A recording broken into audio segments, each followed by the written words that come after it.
the United Nations done as a convener of partnerships and dialogue between civil society, the private sector, to promote the SDGs?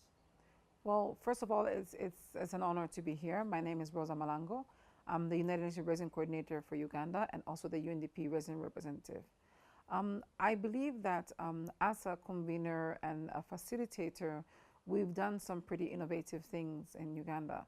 But it's very important to note that we were able to do those things because the government had a clear commitment from day one to the Sustainable Development Goals. So Uganda is one of the few countries in the world where the Sustainable Development Goals were already incorporated into the National Development Plan too. And also it was incorporated into the Partnership Framework Agreement with the UN, known as the UN the UN Development Assistance Framework, or UNDAF.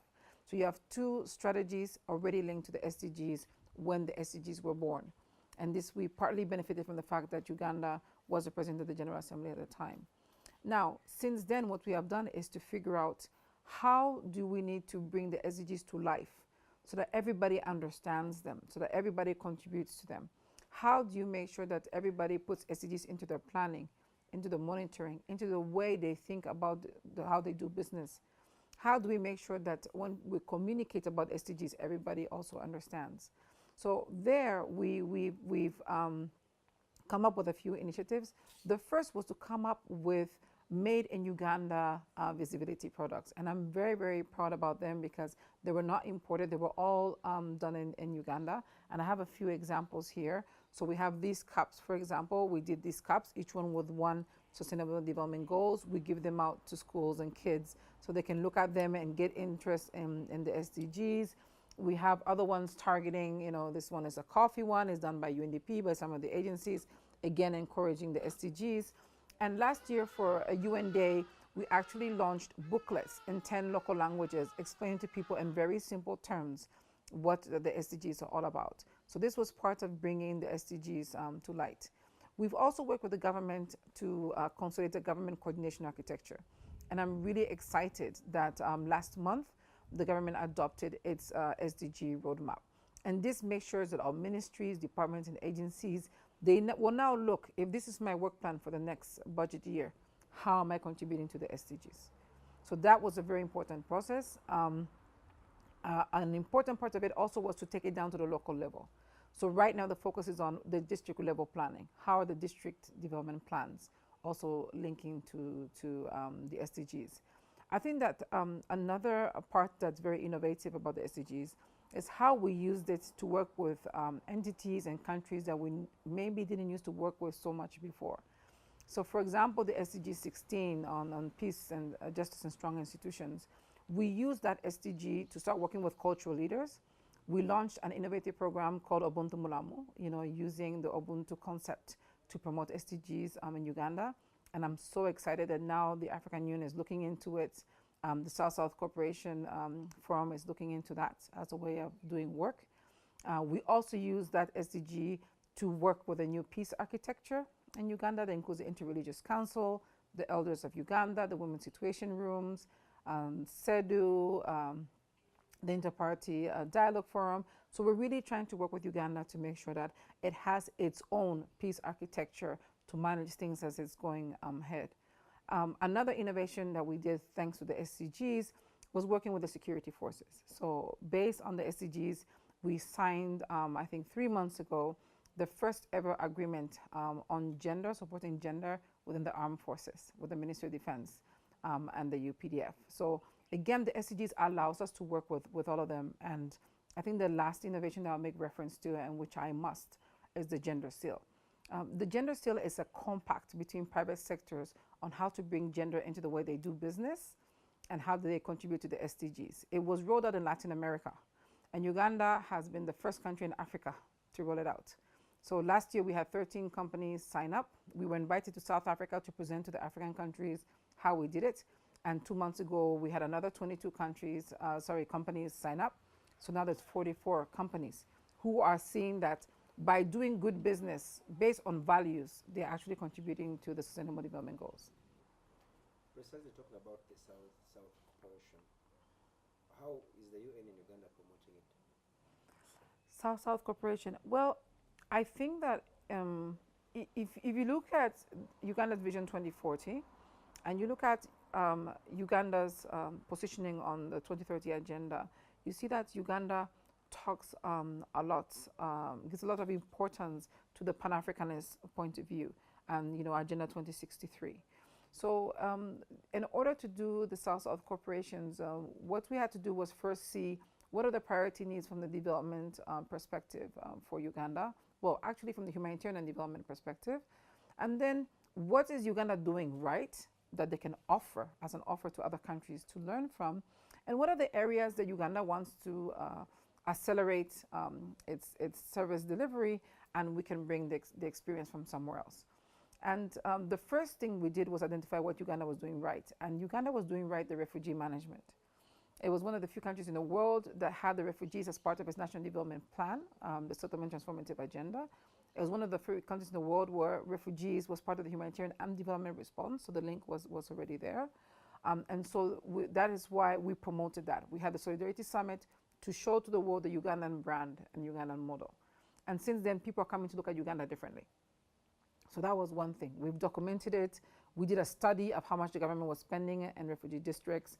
We did investment profiles for the 11 districts hosting refugees, so people will see them not just as humanitarian cases, but as business opportunity investment areas. So we innovated a lot to do that. Now, looking at what Uganda would like to expedite, I know that there's a big issue about industrialization, because if you're going to be middle income, industrialization needs to take place. But Uganda is also trying to protect its environment, its waterbeds and everything. So how does it do a green industrialization? So for that, we went to Ethiopia. We invited the Minister of Industrialization of Ethiopia to explain to Uganda how did Ethiopia do it. It's a country nearby, they were able to explain that.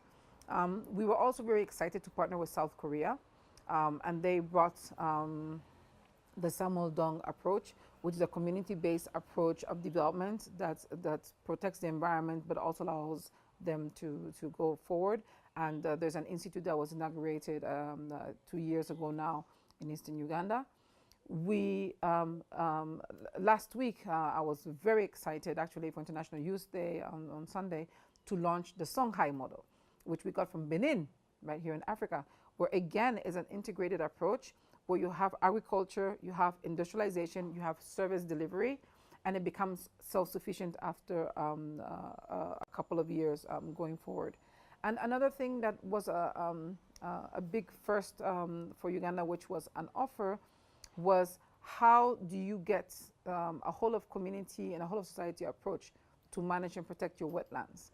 And there I'm very excited. Uganda was one of the first countries in Africa to actually do a wetlands atlas, which we did and we launched. So this atlas documents where all the wetlands are, documents what the policies and laws are, and it makes sure that any decision on investment, on development that is done, people can actually go and check whether they should be in there or not, and whether it's a wetland and hence it's a preserved area or not. So this is also something that is being looked at from the South-South Corporation standpoint. How can a repositioned UN system help rectify policies that have deepened structural inequality and potentially undermined economic, social, and environmental rights? Well, I think that it's very important to recognize that with the new reform, what the Secretary General wants to see is a coherent, relevant, and more effective United Nations. He wants a United Nations that at the country level focuses in helping countries to implement the Sustainable Development Goals agenda based on their reality.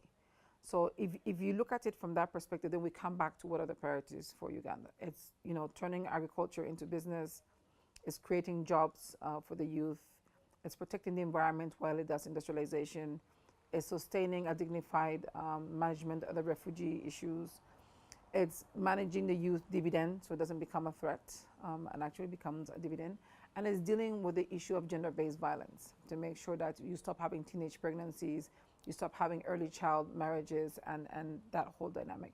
So if you look at it from that perspective, we can actually see what are the areas that we can focus on.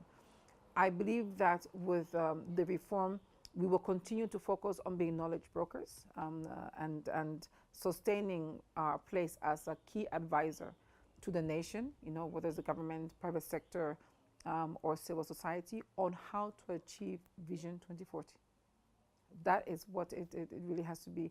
But it requires us to deal with more diverse group of member states. So, for example, I am really, really excited of our new partnership with Saudi Arabia, with the UAE, with China, with Kenya, with South Africa. These are some of the countries who now are beginning to look at how can they use the SDGs to inform their bilateral relationships with Uganda and even their interactions with the United Nations.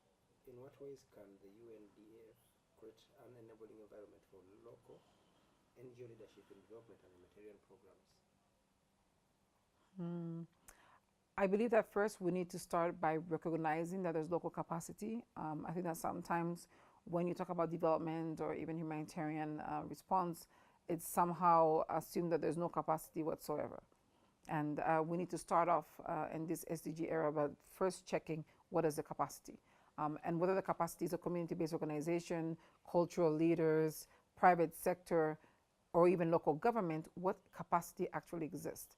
So we need to start off with a stakeholder mapping, I would say, of indigenous capacities to respond to situations. I think that the second thing we need to do, we need to be better at risk management, helping countries and local governments do preparedness. What are the risks that are likely to happen? So if you're in Karamoja, you're likely to have droughts.